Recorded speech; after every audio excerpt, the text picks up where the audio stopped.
नारियल को श्रीफल कहा जाता है। श्रीफल भगवान का प्रिय फल होता है।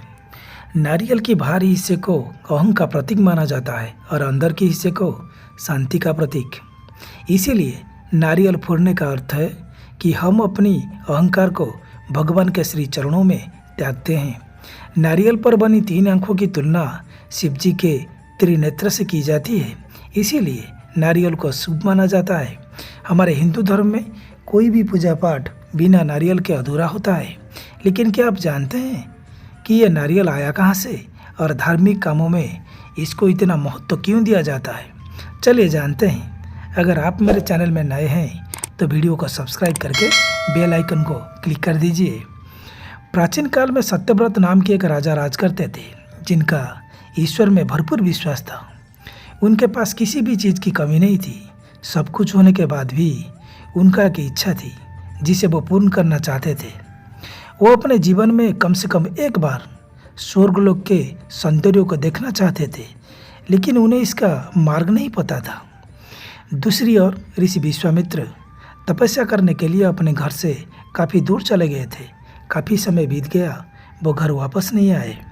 उनकी अनुपस्थिति में क्षेत्र में सूखा पड़ गया, जिसके कारण उनका परिवार भूख और प्यास से तड़प रहा था। राजा सत्यव्रत को जब ये बात पता चला तो उन्होंने ऋषि विश्वामित्र के परिवार के देखरेख करने की जिम्मेदारी ले ली। जब ऋषि विश्वामित्र अपनी तपस्या पूर्ण करके वापस लौटे तो वह अपने परिवार को कुशल देखकर बहुत प्रसन्न हुए।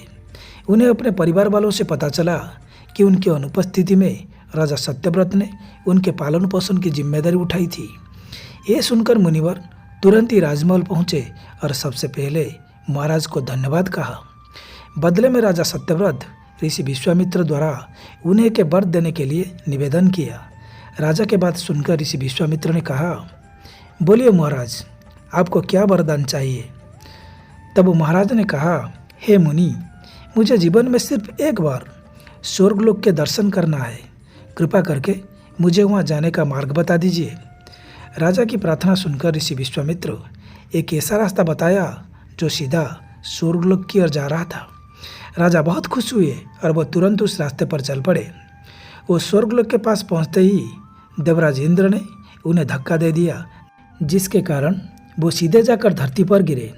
धरती पर गिरते ही वो ऋषि विश्वामित्र के पास पहुंचे और सारी घटना बताई। देवताओं के इस प्रकार के व्यवहार से मुनि बहुत क्रोधित हो गए।